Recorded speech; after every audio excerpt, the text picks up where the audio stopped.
The King of Podcasts Radio Network proudly presents the Broadcasters Podcast. Here is the King of Podcasts. Here we go, episode 295 of the Broadcasters Podcast. Thanks for listening in. This is King of Podcasts here with you.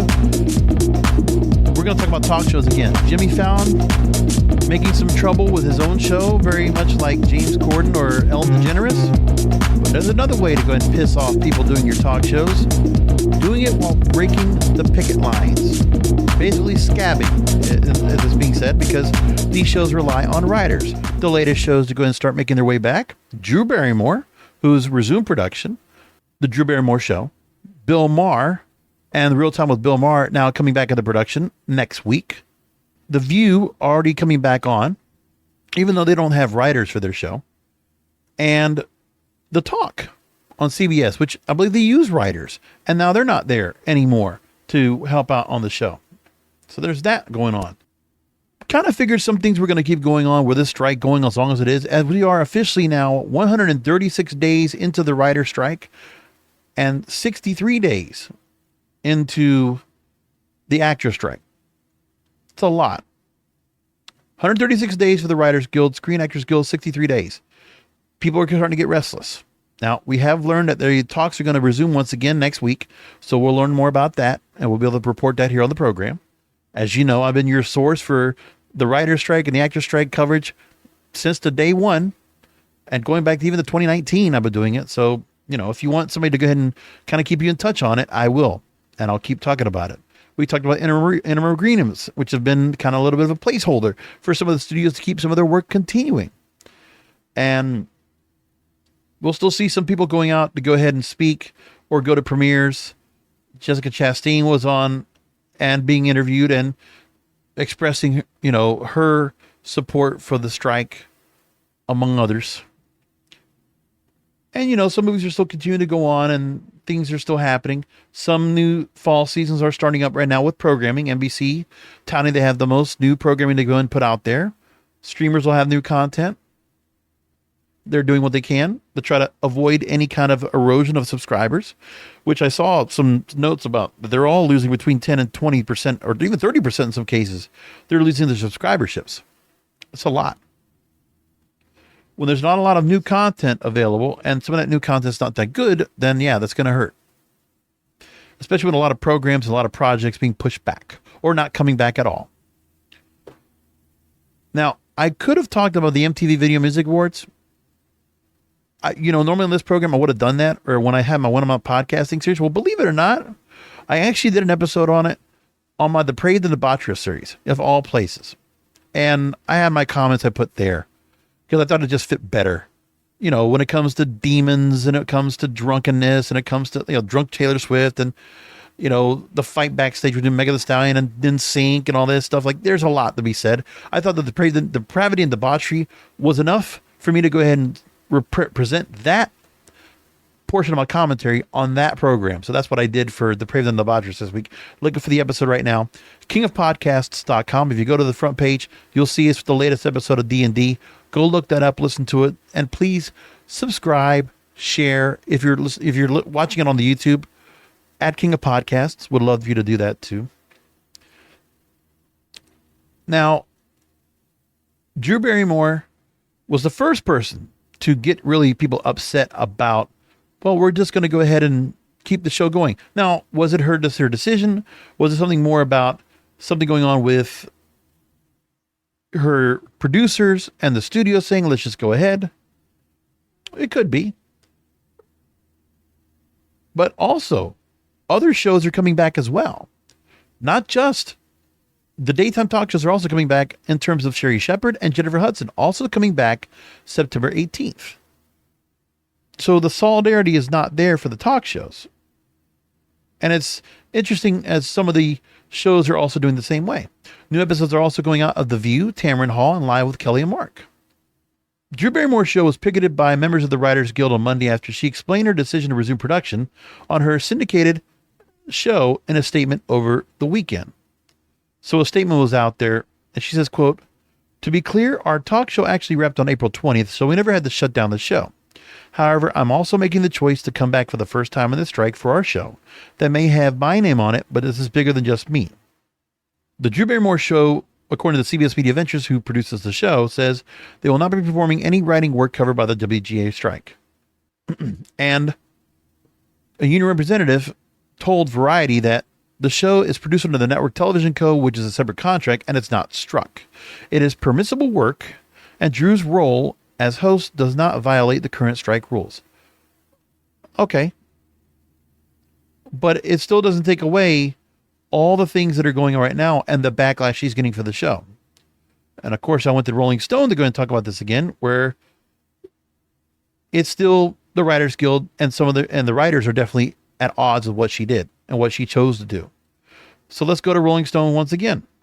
Now, there might have been a union representative that said that the show was not being a struck show, but the Writers Guild of America put out a statement on Twitter, or X, that the show is a WGA-covered struck show, planning to return without its writers. The Guild will continue to picket struck shows that are in production during the strike. Any writing is in violation of WGA strike rules. Chelsea White, who's one of 3 writers picketing outside, told Hollywood Reporter she was disappointed about the network's decision to continue the show. It's a bummer to hear that the show's going back. It sends a message to union writers are not valuable.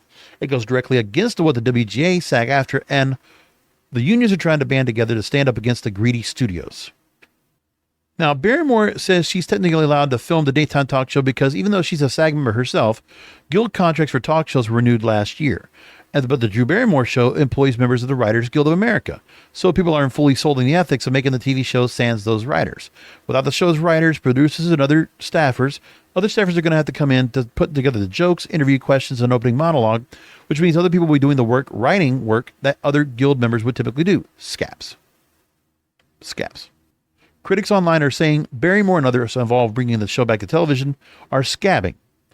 And actor Bradley Whitford tweeted of Barrymore's decision, "We'll never forget it."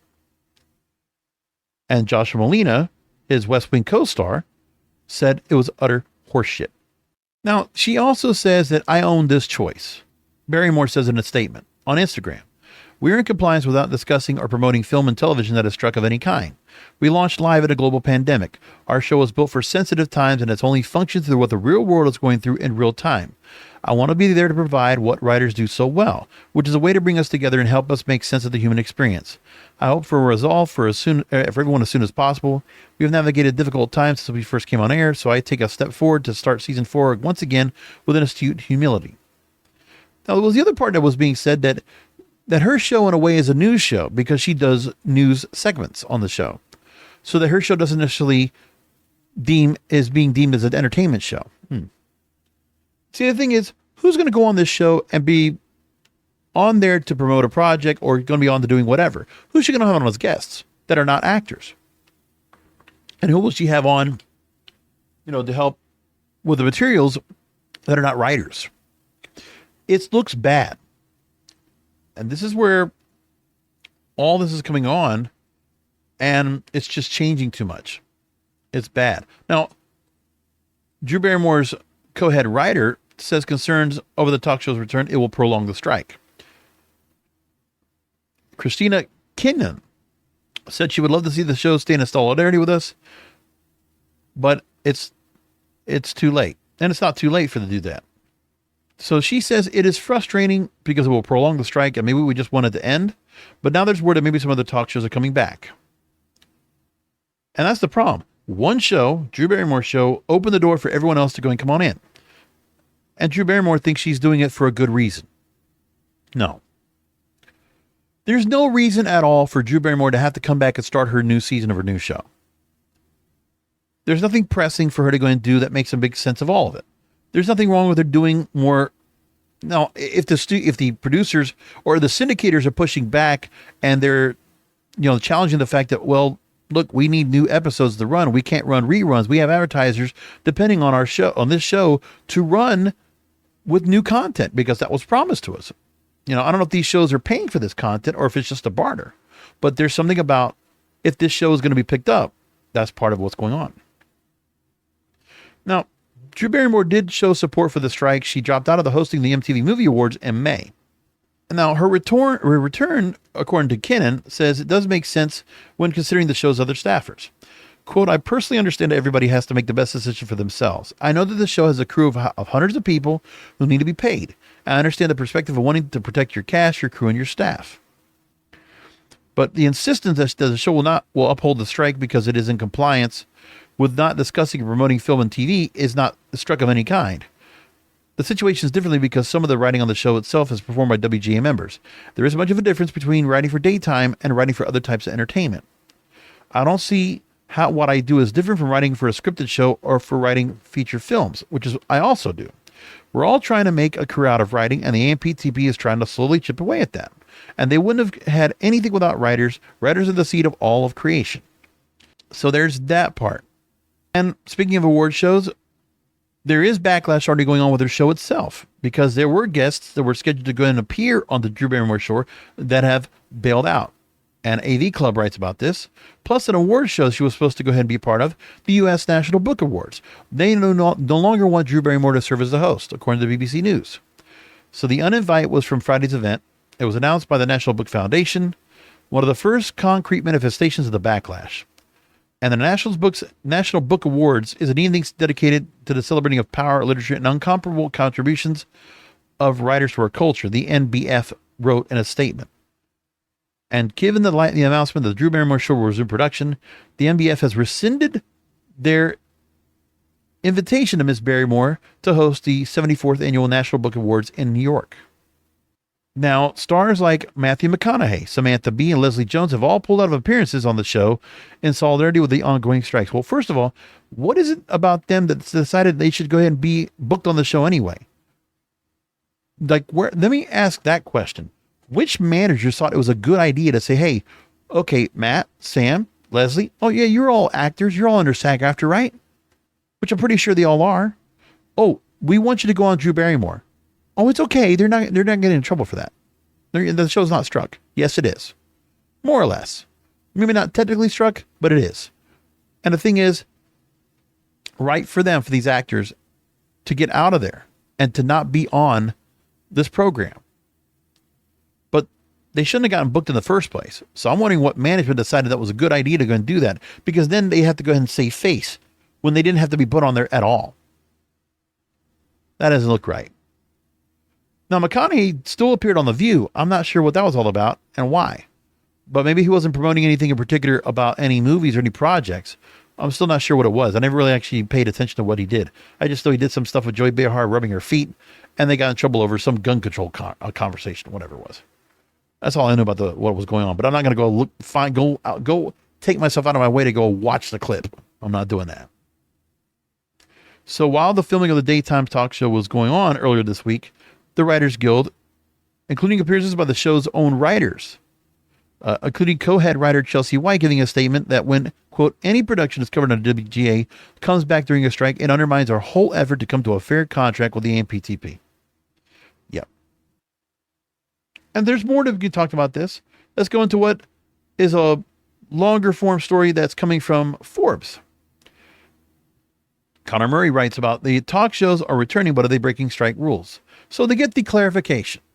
Now, we can get the clarification all we want just for context, which I'm going to do right now, but it doesn't excuse these shows for going back out there and decided to just go ahead and move along with content. Are they being pressured to do it? Probably. Do they need to be doing it? No. Because as the writers and actors are saying, and the guilds are saying as well, they're going to remember this when they do this. And Drew Barrymore will not be looked upon well by doing this. Maybe because she doesn't care. You know, this talk show is her bread and butter right now. It's not like she's doing under the movies right now, you know, unless something Adam Sandler calls up for. Because I don't know if Drew Barrymore is out there doing a lot more projects in the first place. But for all the work she's done as an actor, you know, and being out here in the first place, it doesn't look right to go ahead and see her go and do this. Plus, what if the show comes off bad without the writers? Like, I mean, I don't necessarily watch that show, but if the show's going to suffer because she puts out subpar content, like, what is that going to look like? Okay. For one thing, let's put it like this. And I mentioned Greg Gutfeld last week, and I'm only going to say because of the fact that Greg Gutfeld uses no writers. It's obviously his people and himself that are writing up the jokes that do not go over well when you ever watch that monologue. But it's like they go over flat because it doesn't matter, because that's what that show is. He's not supposed to be a professional, entertaining talk show host, late night talk show host. He did this show on Saturday nights, kind of as like, okay, here, have some fun on this show, Greg. Fox News gave it to him. And all of a sudden, they move him over now we're going to move you into the weekdays. We'll let you do it 5 nights a week. Because it kind of worked. And people like him on the 5 and whatever. And like, okay, so Gutfeld now gets a show. It was at 11. They move it to a 10 now. And he's the only late night show now that's on. He's the only one. And his ratings have been pretty good compared to the network shows. Compared to the fact that he's beating Jimmy Fallon, Jimmy Kimmel, and Stephen Colbert regularly. What is that all about? They were doing it head to head. And now at 10 o'clock all alone. And some people, hey, yeah, the whatever political slant they might have, some people are actually watching that show and going to bed. They're not staying up to go and watch because they'll be fine enough with Greg Gutfeld's shtick. Okay, but that guy doesn't have Writers Guild people, as far as I know. He's got people that are joke writers or just comedians that work on the show, I guess, and they're not that good. But he's got his own staff. But I don't believe Greg Gutfeld's show has any Writers Guild members. I would really be surprised if they did. But that show's going on with itself because it's like kind of a joke in itself. It's like, okay, whatever. He does his thing. But if Drew Barrymore decides to go and do that route, that's not going to sound good. And Drew Barrymore is not a natural comedian anyway. She's not naturally entertaining without a script. Like, she can do work in movies. She's plenty been accomplished, okay? But she needs a script. She needs a team to work around her. All right? So after 4 years or 3 years doing the show, she thinks she can go ahead and wing it without the writers on there? That's going to look bad. And if the show looks bad, you're going to see it even more. Bill Maher's a different story, but we'll get to him in a minute. But just to make the point, Bill Maher bringing a show back, that guy's a comedian anyway. And I'm pretty sure that guy's not going to hurt if he has to do what he has to do to go and get the show going again. He's a naturally funny guy. He's had 40 years of comic work and stand-up work regularly. So if he has to do something from the stand-up back to kind of work things out or to find some jokes on the fly, I'm pretty sure he's doing okay. If he has to write it himself, I'm pretty sure he's going to do fine too. It's a once-a-week show, and HBO's a pay channel, and people really expect on there. So I'd almost give Bill Maher, who doesn't like the fact that this is all going on, I'm sure, anyway, I'd like to hear him actually talk about the writers and actors strike, which I hope he does on his first episode. And whatever else, because also in politics, he's a pretty good beacon of, of what the gauge of what of society is right now, whether you like it or not. He's pretty on the point, man. The new rules, all the shit that he does with the guests he has on. The guests are not actors and actresses for the most part. They're all these political pundits. And that's fine. Listen, he's in his own lane. He's a political show that can do funny. And he does funny. And he does it his own way. So I don't think his show has anything to do with him being a part of entertainment. Like, of course, he's had actors, actresses from time to time. Absolutely, we know. You'll never forget Ben Affleck's appearance on there. You can't, right? But, it's like, it's okay. So anyway, back to the story from Forbes. Forbes delivers a timeline. So first starting off is Drew Barrymore bringing her show back. Jennifer Hudson and The Talk, 2 other daytime shows that reportedly have employed WGA writers, are also returning this month without writers. The View, also staffed by some WGA writers, returned last week without them. And other shows are set to return. Live with Kelly and Mark, Tamron Hall, and Sherry, reportedly not without violating strike rules. These shows have not previously employed WGA writers. Oh, that's interesting. Kelly and Mark don't have writers. Tamron Hall and Sherry do not have writers. Okay. And whether WGA covers shows returning with writers, without writers strikes, or violate strike rules is the subject of debate. Some critics have called the return of these shows a moral violation of the strikes and believe production of these shows cannot occur without anybody completing writing work, which would be forbidden by the strike rules. Now, I think it is morally violating because of what these shows serve, what their purpose is. It's because these shows like Tamron Hall, Sherry Shepherd, Jennifer Hudson, and others, they normally have guests on that many times can be celebrities or it can be people that are, that are in underneath the SAG-AFTRA. Like there are people that are famous people that are going to be on that show. Maybe not some other shows like that, right? But put it like this: if Jerry Springer was still on, I don't think he would be breaking WGA. He would not be breaking WGA rules. If Maury Povich has new episodes, he's not breaking WGA rules. Okay, no one has to write. You are the father. Oh my God. Yeah, those shows. Richard Bay does not need. Well, maybe Richard Bay probably did have a writer back in the day. Charles Perez, Montel Williams. I don't think they probably needed writers. Donahue never needed a writer. Oprah. If Oprah still had a talk show, that'd be interesting. I think it would be morally violating for her to come back because of the amount of people that would be coming on that would be doing things like, yeah, it's a very important thing. So like SAG-AFTRA, WGA, the promotion of projects on those shows. Now, we could also take into account that if these talk shows are coming back, should there be moral violations being charged against the morning shows?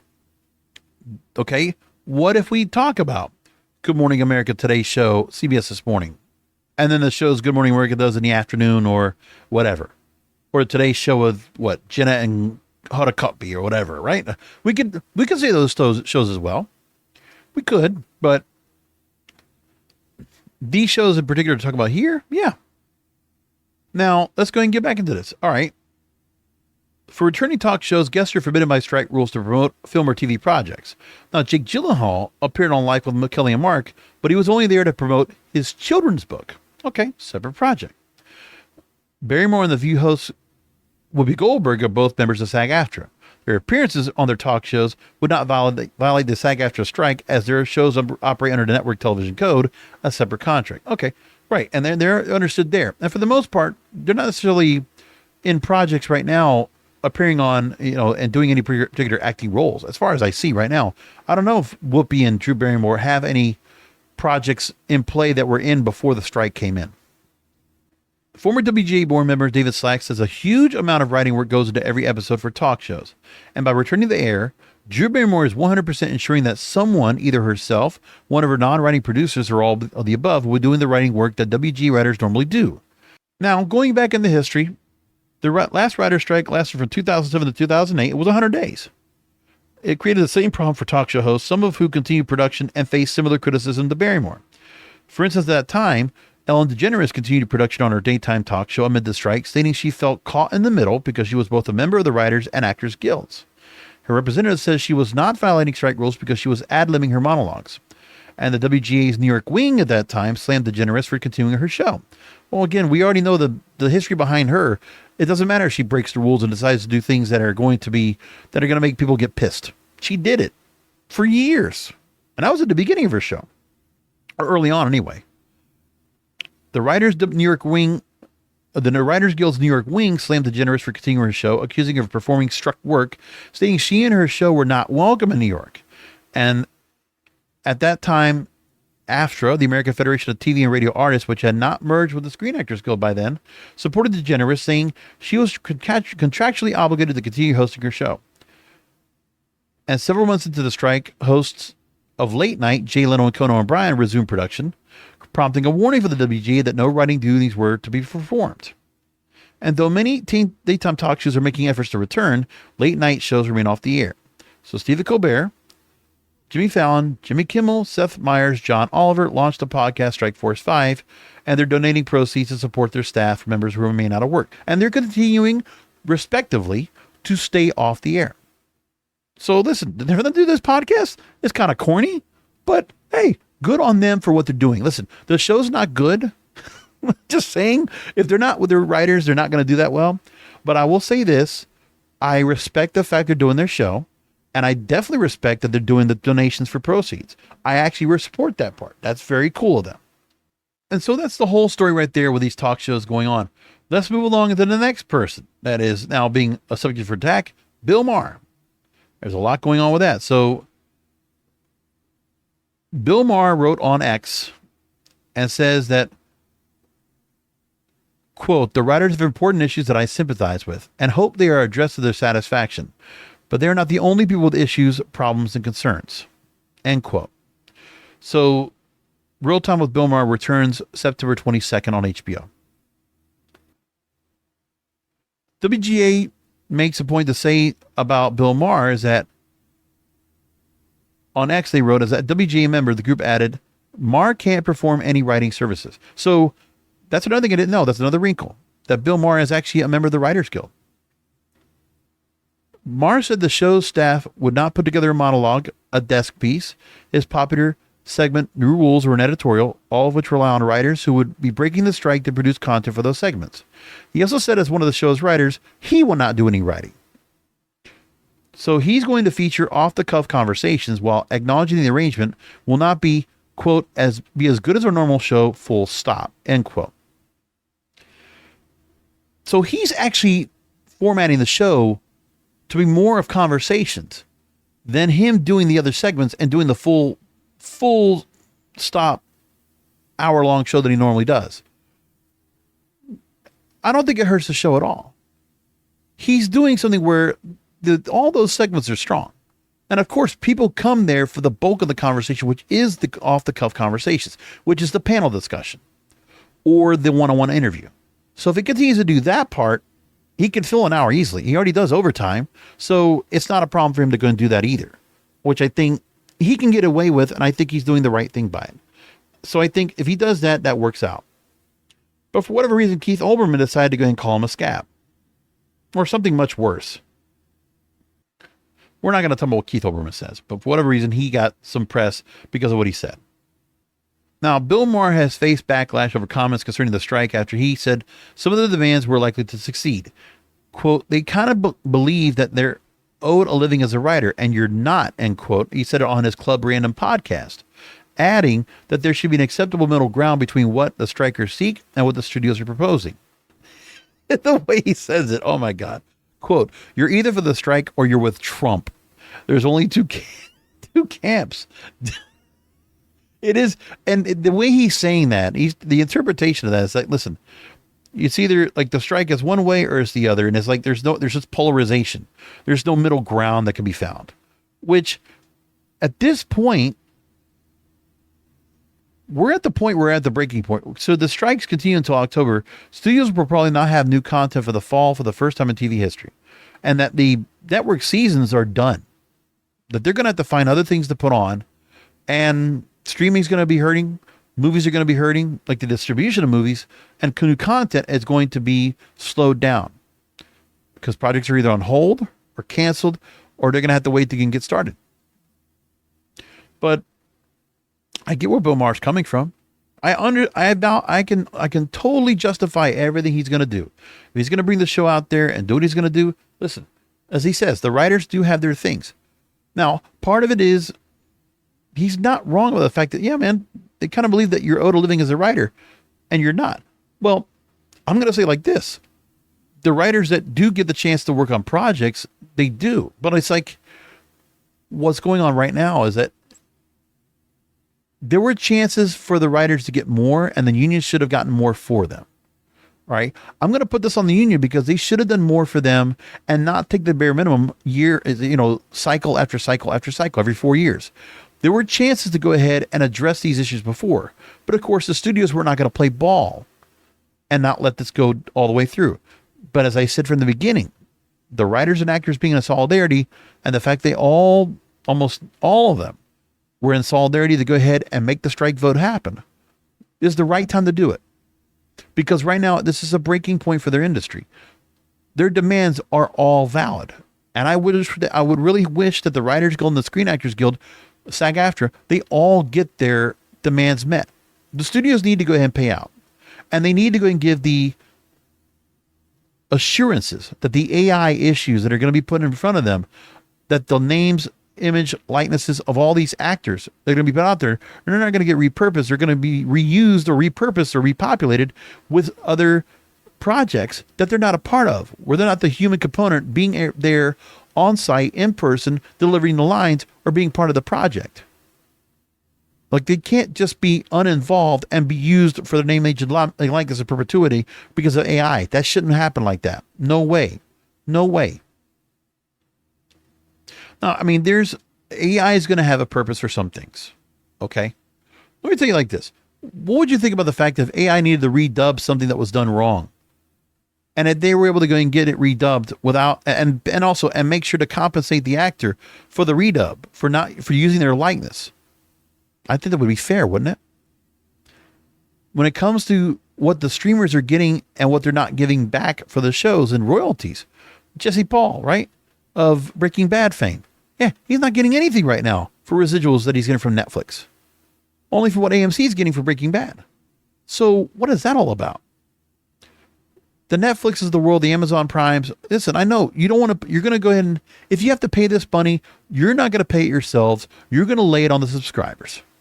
There's no doubt about that. I know that's what you're going to do. So you decide to go this route. That's what you're going to go and do. You're going to make the subscribers pay more. And they're just going to flock away more than ever. Is that the right thing to do? Do you think these subscribers came into this 3-4 years ago thinking, oh, we're only going to pay like what, $5, $10 a month. Now they're going to pay $20 a month.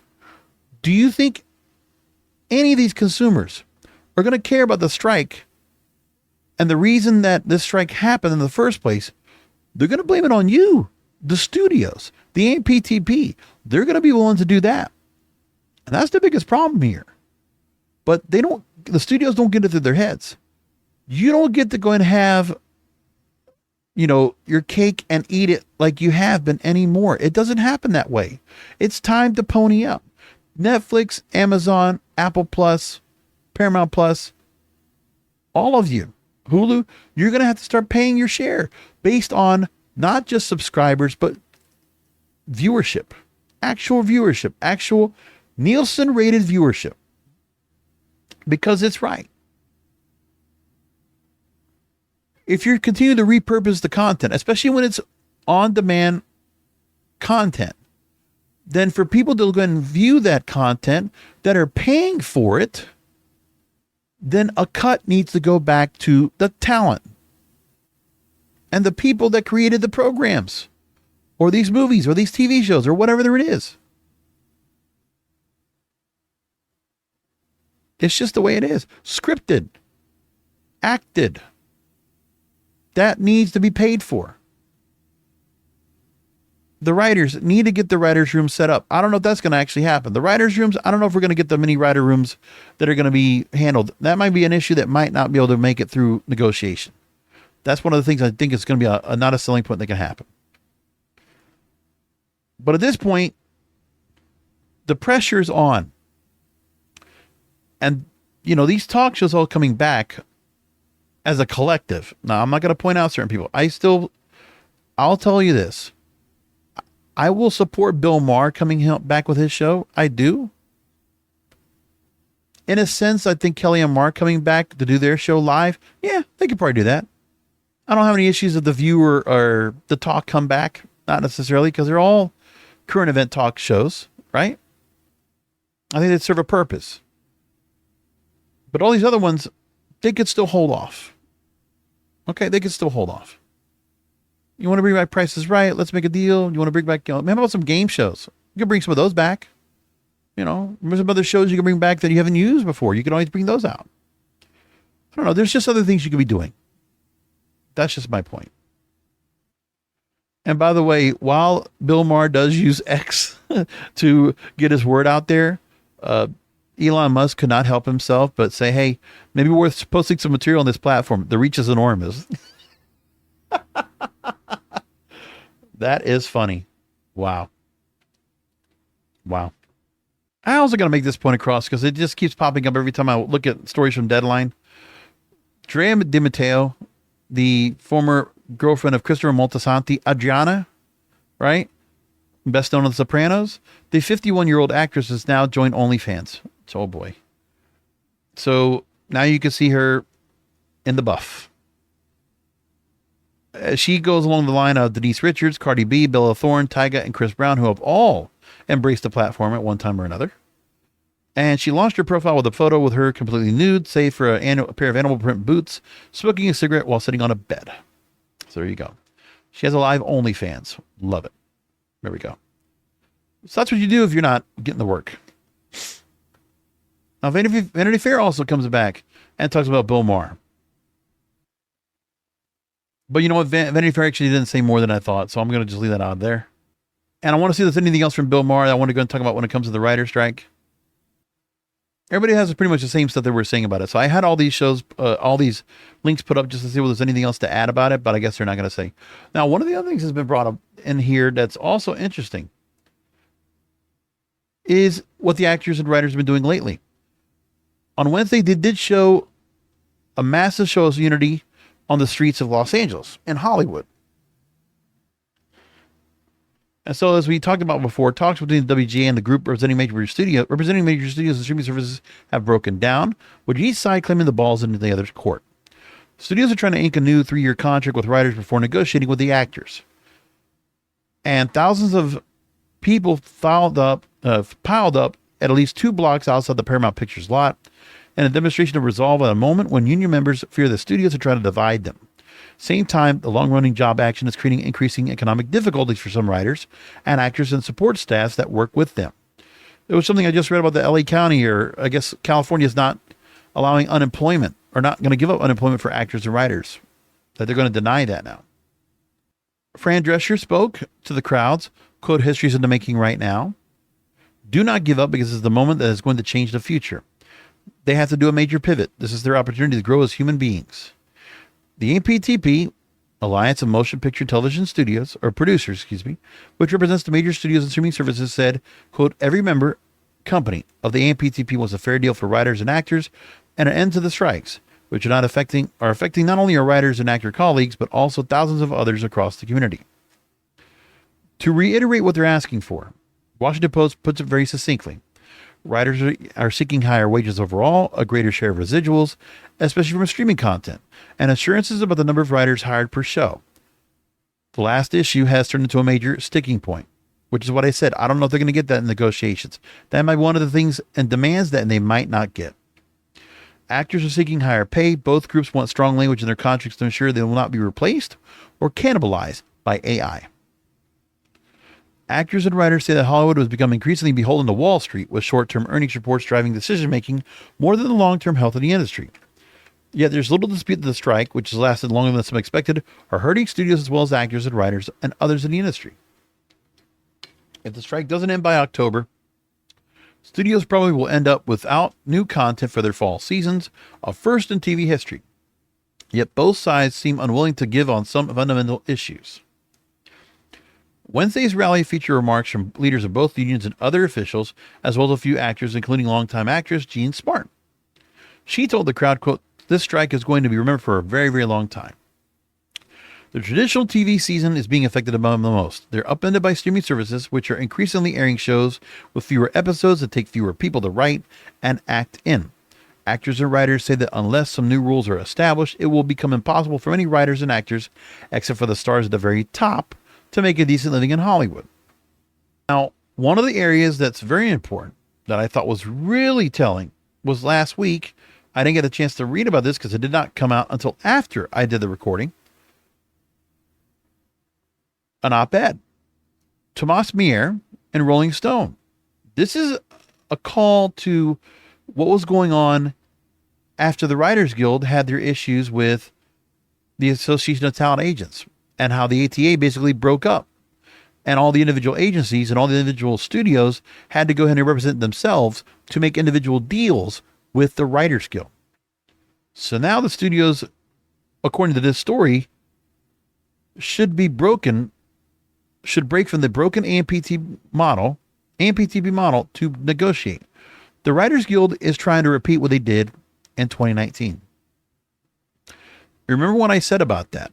And remember a couple weeks ago on this program, I actually played a clip talking about what the Writers Guild did to the Association of Talent Agents. They held out long enough, and the talent agencies had to go ahead and break unity. The ATA no longer was valid. They destroyed them, and it worked. And now the same thing could be happening again, because this story could very well do the same thing again.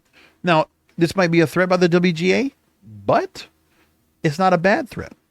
And as I said before on the program, the Writers Guild, the reason why the AMPTP is bucking back so hard on this is because they know that the Writers Guild has a lot of power now, and they're wielding their power now because of what they did to the talent agencies. Very powerful themselves. The mediator, in some cases, between the studios and the writers themselves. And they got them to go individual. They got rid of the packaging deals. It all got sunset, getting rid of an 80-year tradition. And what's happening right now is the Writers Guild, by holding on and staying steady, standing tall to the studios, they're going to deny a network having their fall season for the first time ever. Another tradition being broken. But it's all because of digital disruption. Because it's digital disruption that continues, streaming, online. As long as it keeps happening like that, it will continue to do what they're doing as they always do. And there's no way around it. And as long as it keeps going like that, there is nothing the Writers Guild think they can't do to continue to get their story out there and continue to move forward and get what they want. So the story comes in from Rolling Stone. Let me read about it. I had to go and get past the paywall, but I'm at this point. The WGA negotiating committee wrote, they recognized they must give more than usual to settle this negotiation. Another said they needed a deal badly. So the Writers Guild last week, they were ready for negotiations, the Writers Guild wrote their members. And it's having productive conversations with AMPTP studios, individual studios. So this is a Friday letter that's a week ago. Excuse me, 2 weeks ago. The negotiating committee for WGA suggested that studios might have to break from the AMPTP and its quote-unquote paralysis, stating that they have had productive conversations with separate studio executives who seem willing to negotiate. The Guild claimed the negotiation standstill is due to the broken AMPTP model, but they're willing to negotiate outside of the confines of the media company's alliance. If one studio breaks free, the AMPTP is going to have a problem, a major problem. The AMPTP purports to represent all these disparate corporate interests, but in practice administers a system that favors inflexibility over compromise and sacrifices the interests of individual companies in reaching a deal because they're working for the studios. That regression to the hardest line has produced the first simultaneous strike since 1960. The letter claims that one executive told the WGA that they reviewed our proposals and that changes would not affect their company's bottom line. Quote, they recognize they must give more than usual to settle this negotiation. They need a deal badly. These same executives, individual studio executives, and others have said they are willing to negotiate proposals that the AMPTP has presented to the public as deal breakers. Yeah. The studios might actually break from the AMPTP. And at what cost does that happen? Because these studios can't just continue to some studios probably cannot hold as long as the others can. Maybe they don't have Disney money. They don't have, Apple money, but maybe they got to have something that says, you know what? We can't keep losing like this. We can't keep hemorrhaging here. These same executives and others have been willing to negotiate on proposals that the AMPTP has presented to the public as deal breakers. On every single issue we are asking for, we have had at least one legacy studio executive tell us they could accommodate us. Wow. Letter continues by stating that the companies will continue to sow doubt in the meantime and encourage members to keep your guard up. That's huge. But that is the move 160 days later that the Writers Guild is saying right now, hey, we can do what we did to the talent agencies. We can pull the same move we did 4 years ago. Why not? At this point, we're at the crossroads. We're at a breaking point. We are at a watershed moment. Why not do that? Let me tell you, if anything comes up and we see this message come out here to where individual studios break ranks with the AMPTP, all hell will break loose. The Alliance of Motion Picture and TV Producers they better have conversations with their individual studios and make sure they're all staying lockstep. Because see, the actors and writers are in complete lockstep. We don't know what the studios are doing right now, if they're in lockstep either. But suffice it to say, I think they would be shitting their pants if that happens. Just saying. That would be scaring me a lot if that were the case. Wow. Imagine if that were to kind of happen. So as I said already, the writers and studios are going to agree to meet next week. So let's quickly go ahead and bring up that. On Wednesday, the WGA reached out to the AMPTP, asked for a meeting to move negotiations forward. It's been agreed upon, and they're working to schedule a meeting early next week. Now, of course, after the WGA letter, the AMPTP on September 8th did say the companies, including streamers like Netflix, Amazon, Apple, and Legacy Studios, like NBC, Universal, Disney, and Paramount, and Sony, were aligned and are negotiating together to reach a resolution. Any suggestion to the contrary is false. Well, if the WGA still said it, I'm not going to put it against them. Do I think they're saying it lying out of their ass? No, because they did what they did with the talent agencies.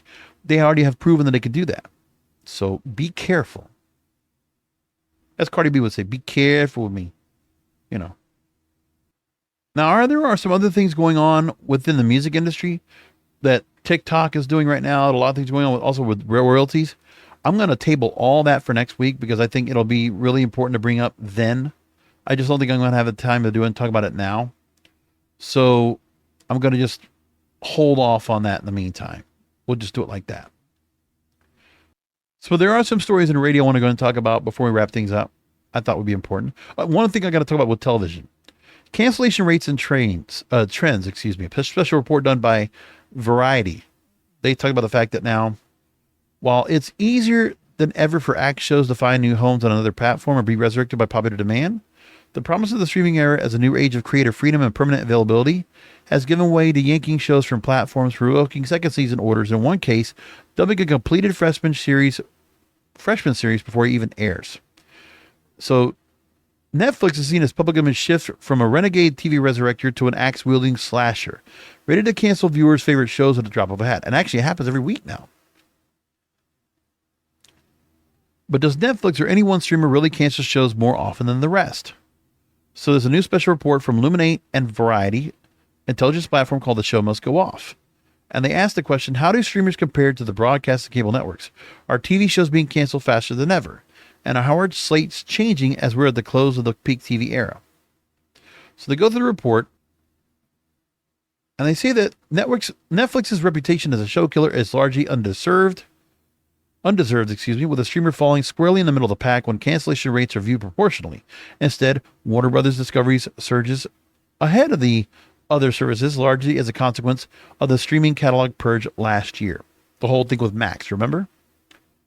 But the network's top line numbers are just beginning. With the Hollywood age of new austerity underway, it's vital to understand the trends reshaping the content landscape in order to comprehend how the entertainment industry itself is being reformed. So, another issue is going on that people are not talking about much, but yeah, that could be another issue in itself. One story I do want to bring up this week, which is actually interesting. Billboard has launched a new chart. They now have the TikTok Billboard Top 50. And they decided to go and put this out. So here's what we got the story on that. On Thursday of this week, as I record, TikTok and Billboard announced the TikTok Billboard Top 50 chart, a new weekly chart that will track the most popular songs on TikTok. It's available to all TikTok users and in the US and on Billboard.com. And the Billboard TikTok Top 50 is the first chart to monitor the popularity of music on the video sharing platform, based on the combination of creations, video views, and user engagement by the US TikTok community, released every week, every Thursday. I need to look at the list. We're going to look at it really quick in just a minute. Sexy Red gets to take claim to be the first artist to top the chart with Ski, starting at number 1 on the inaugural TikTok Billboard Top 50. Jesus. Why did it have to be that song? Ski. Oh boy. Doja Cat's Paint the Town Red is number 1 on this week's Billboard Hot 100, by the way, but number 2 on the TikTok Top 50. And Taylor Swift's folklore track August is at number 3. Now, here's the interesting part of the chart, is that the older songs that get used in challenges or get brought back for whatever reason, they will once again be relevant because they might hit this chart. Currently, in the top 3 of the new chart, in the top 10 of this new chart, Daz Band's Let It Whip, a top 5 Hot 100 hit from 1982, lands in the top 10 of the track, and then country tracks with Zach Bryan, Tim McGraw, and songs from R&B legend Charlie Wilson and emo band Pine Grove all hit in the top 50. Let's go and look at the list. So currently, Ski and Sexy Red is number 1.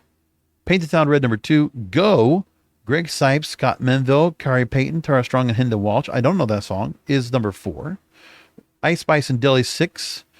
Odatari and Nine Lives with I Love You Ho is 7. It's Getting Hot, which is the kind of a interpolation of Hot in Here's by Nelly, Ellie, and Ali Chapa, is now number 8. I'm Blessed, Charlie Wilson featuring T.I., and Let It Whip, Daz Band's 10.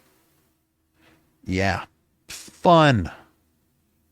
Some other interesting songs that are brought in here that all of a sudden they get in here and they are noticed in this list. And I hope Spotify and other places will already put this list on Spotify. Like I need a Spotify playlist to show this top 50 list, and I hope somebody already did it. So we'll look for that.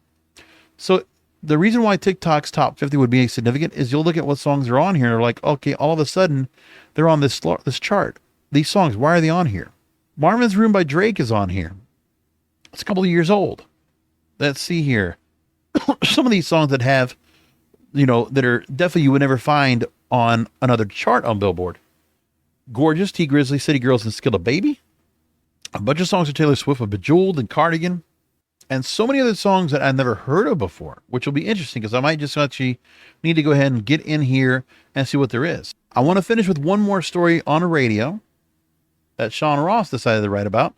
Ross on Radio at radioinside.com. I thought this was an interesting story. Was classic radio ever that good? And he talks about all these radio stations that were on, before streaming and before radio changed to what it was. And he asked the questions about, was it the fact that we like these radio stations because most listeners put up with only the fact there were fewer choices of music? It's a question he's always asked. And it's something he always wondered when listening to air checks. We listen to clips of like various radio stations with the jocks on and hearing the DJs introduce a record, coming out of a record, talking about a commercial break. They're talking about advertisers and they're actually doing live reads for them, things like that. So he got to hear over Labor Day weekend the WLS WCFL Rewound special. And they had 3 days of restored air checks from the 60s, 70s, and early 80s from these 2 AM radio stations that gave Top 40 radio one of the fiercest battles. And with this story, he decided, he wanted to listen to what was being played. One of the air checks he heard was from May 1962 on WLS with Dick Biondi, a very famous DJ who was synonymous and was on Chicago radio for years, for decades over there. He would go on and talk about that he would listen on, and more than any vintage radio I've heard, he says, quote, it is a demonstration of Top 40 radio's place at the epicenter of rock and roll and youth culture, a position that had been fragmented even by the time I began hearing Top 40 in the late 60s. Break after break is devoted to goings on at various high schools and colleges, mostly local, some in Missouri. There are high school socials, but there are also upcoming volleyball games, jam sessions, camera day, a school written up in the local newspaper, a teacher thanking Dick Biondi for allowing her to bond with her students who thought it was neat that she listened. Come on, everybody, listeners were urged by Biondi. Let's get that homework done. Let's all be happy. WLS was tying in with one sponsor for a prom dress giveaway. Listeners could win tickets to upcoming auto races by sending in box tops from an acne medication. Send in a wrapper from Mohawk Paper to the station for a little bit of a surprise.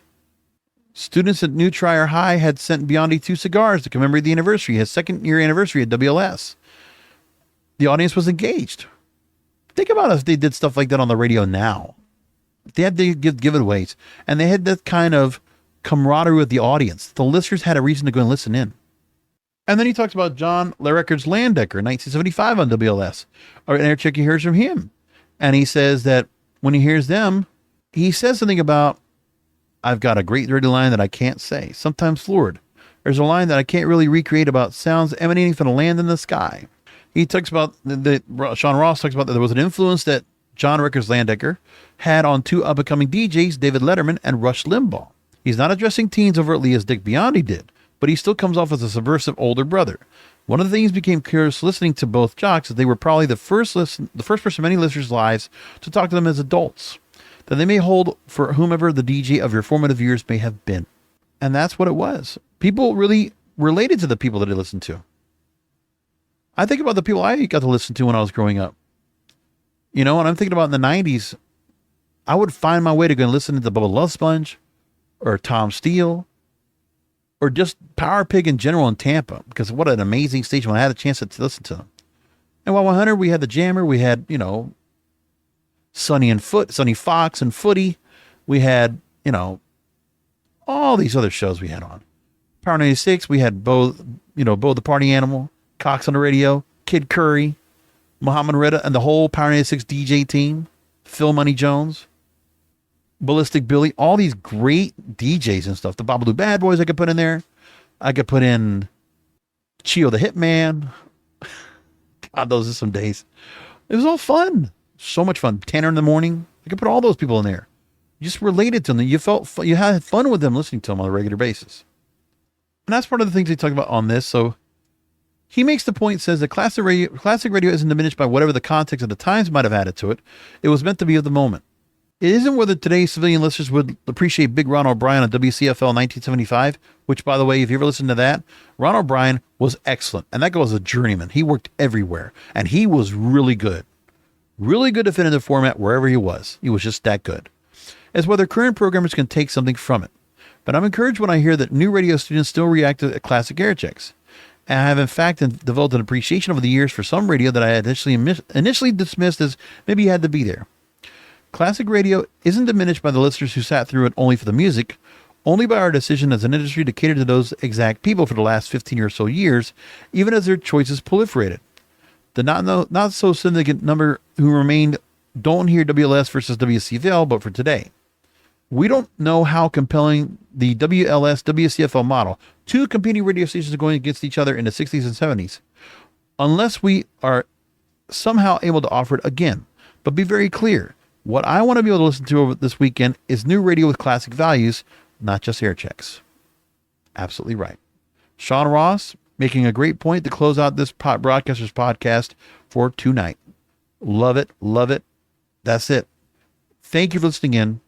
Thank you for finding this program as you always do. I so appreciate all of you listening in every week. And if you found this show, however you found it, when it comes to listening to being the Zioli Army and listening to Lou Pate and the appearances I had on his program and all that, that's wonderful. If you did listen and you found this show and you decided to stick with it, thank you.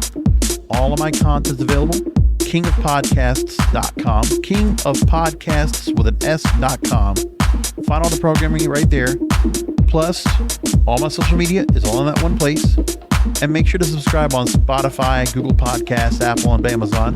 And until next week, remember that content is king, and the control of your content is in your hands.